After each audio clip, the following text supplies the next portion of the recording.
to talk about hypothesis testing in this lesson. You know, hypothesis testing, we use those p-values that we talked about during probability. Well, hypothesis testing is an educated guess into your process, right? I'm making assumptions about my data. Hypothesis testing is a critical statistic method used for making decisions and drawing conclusions about population parameters. It compares your null hypothesis, right, based on a sample of your data, that alternative. So HO is we're assuming that this is a normal probability. An alternative hypothesis is that the coin's bent, therefore it's going to give us a biased data set. You know, the null hypothesis, it assumes that the fair coin. It assumes the coin is fair, meaning it has an equal chance of landing on heads or tails. Alternatively, or alternative hypothesis, is an unfair coin, maybe bias suggesting an inclination towards one side, right? You know, we're not talking about a 50-50 percentage anymore. We're talking about maybe a little bit different of a ratio because of that bent data.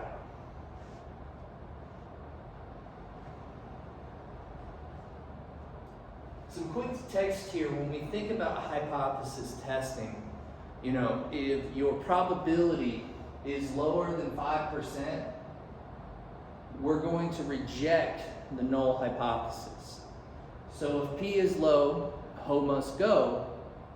If P is high, then keep the guy. Essentially, when we look at our p-value, maybe this is a little bit harder for us to understand. So I want to take this and look at this from a garage perspective. Earlier on in certain lessons, you learned about normal distributions.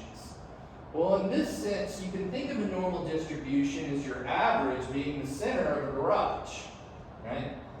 Well, in that center, you have your left control limit and your right control limit. Essentially, when we look at this distribution here, this is what we're looking at.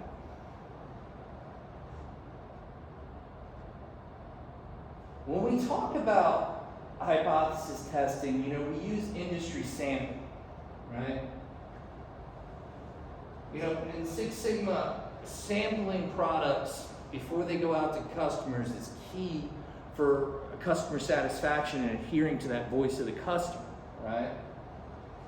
So in Six Sigma sampling, there's different sampling techniques that we utilize. We have random sampling, stratified sampling, systematic sampling, and cluster sampling. You know, a simple random sample is we have a population over here, and we only select several of those entities out of a random selection, a simple random selection. Think of it as you're drawing out of a hat and pulling out data. Stratified sampling is where we kind of code or classify our sampling, right? Where I'm pulling data from here, and then I'm stratifying it, meaning I'm coding it as we go through. So you can see I've taken the population and I've coded it into different categories. Coding is probably one of the most beneficial things in leadership we can do, because you can code problems, you can code data, you can put them in categories so you can look at the data from a holistic approach.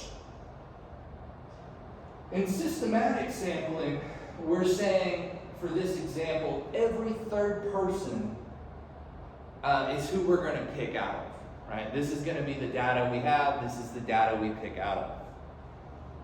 Sampling every third person.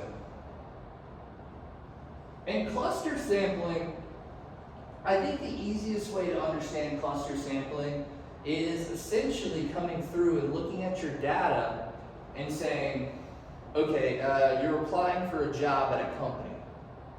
On the left side, this is all the population. Then we cluster together certain categories and put them in specific spots throughout, right? We're grabbing that data from here. We're randomly selecting out of this data pool, and from that, these are going to be our people we interview. So in cluster sampling, you're going to look at defining the population, clustering that population, randomly selecting out of that cluster, and collecting data from those clustered samples. This can give us a better approach because let's say we're picking out certain parts of the country, right? Well, if we're just selecting out of here and then highlighting that population, that sometimes couldn't be an accurate representation of our data. So we use cluster sampling a lot in data analysis to understand our processes because we're going to be working with a large number of data sets. There's no way we can sample everything. But if we cluster it or take samples of it, we can typically analyze it and create a better baseline approach for data and continuous improvement.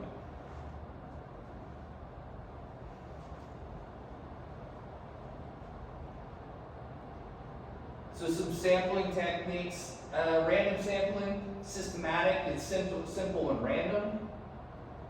Stratified sampling is proportional and maybe disproportional. You're looking at data. Cluster sampling, you might want to look at a single stage and then going through multiple phases of it to collect the data. These other data aren't really specifically geared towards our Six Sigma approach, but I wanted to put them in here anyway. Where I talked about judgmental sampling, quota sampling. You think about that highway patrolman when we talked about normal distribution pulling over Chad, the pizza driver. And, we looked at his frequency of the distribution. This leads us to confidence interval. Now in Six Sigma, we look at confidence interval, and I'm going to paint a little bit better of a picture to help you understand it. You talk about your population, that's going to be represented as big N, right? Our sample is going to be that lowercase n, and that's how we would describe it when we're writing these calculations. Your confidence interval is a range of values calculated from sample data that is likely to contain the true parameter. Right? It's expressed as a range, usually associated as a confidence interval, and it's typically 95%. So if we look at this distribution right here, we have our 95% confidence interval. Anything, and I say that 5% would cut into the confidence interval. So we have 5% here, we have 5% on this side, thus leading us a confidence interval of 95%. You can think of that confidence interval as you're kicking a field goal and you're 95% sure that you're going to be within that range. That tolerance level we have here from the field goal. Your lower control limit and essentially your upper control limit. You have something that's called a margin of error, and you heard me say 5% earlier. Well, if you're looking at your distribution and you miss it, there's a 5% chance you'll miss it here and a 5% chance you'll miss it there. Because each distribution is broken into half. So even though I have 95%, on each side of the curve, I'm still going to have a 5% margin of error, and it shows here in the data. Your margin of error is the maximum amount by which sample estimates are likely to differ from the population parameter. It's often expressed as a percentage and is associated as a confidence interval. It's associated with a confidence interval. So if I have a 95% confidence interval, I'm typically going to have a margin of error of 5%. Most of the time, if you're looking at this, most companies are going to have a 95% confidence interval and a 5% margin of error. There are other organizations or companies that have a tighter constraint, and what do you think those are? Well, it would be healthcare, right? Pharmaceuticals, the chemicals that go into pill manufacturers or those, cancer treatments. If you look at airplane manufacturers, I don't want to be 95% sure I'm not going to crash, right? I want to be like pretty close to 100 that I'm not going to crash. And so that margin of error can be associated as 100% out of the whole thing. So, we talk about yield percentage and defect percentage. This is kind of the same theory here. Your 95% would be your confidence interval or yield percentage, and your margin of error would be 5%.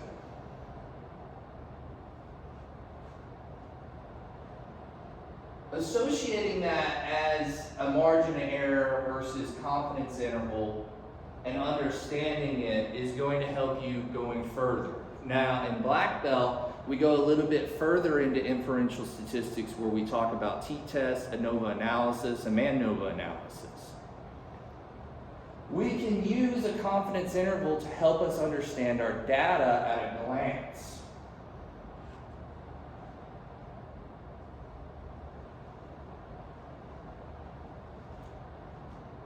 I hope this was a good lesson on confidence interval, and I hope you enjoyed it.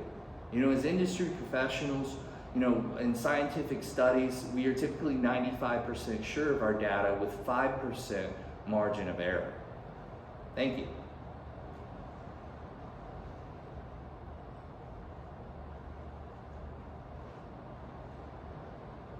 I want to give you a little bit more of an insight into probability here, right? We talk about our normal probability table, right? And that's typically established as a probability table, and we can use this to understand our data. This inside would be considered our p-value. These are our z-values. We talk about z-scores as a way to understand raw data. Probability is like a way to guess how likely something is to happen. You calculate it by dividing your favorable outcome by your total outcome. How many sides are there in a dice? Well, there's 6 sides. 1 out of 6, 0.16, or 16.67%. And basically what I did is I looked at my data and I said, okay, this one-sided die is what I want to roll out of all the other outcomes. And that's where we would get our percentage. So we have a 16.67% chance of rolling a 6.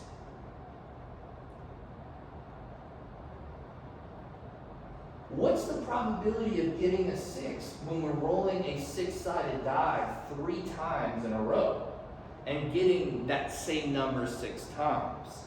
Well, this is where you would multiply those different scenarios, your outcomes, right? 16.67% times 16.67% times 16.67%, hitting the mark, right? That gives us about 1 out of 216, and you can figure out your probability from there. If you have a bag of red marbles, 10 red marbles, and 5 blue marbles, what's the probability of selecting a red marble?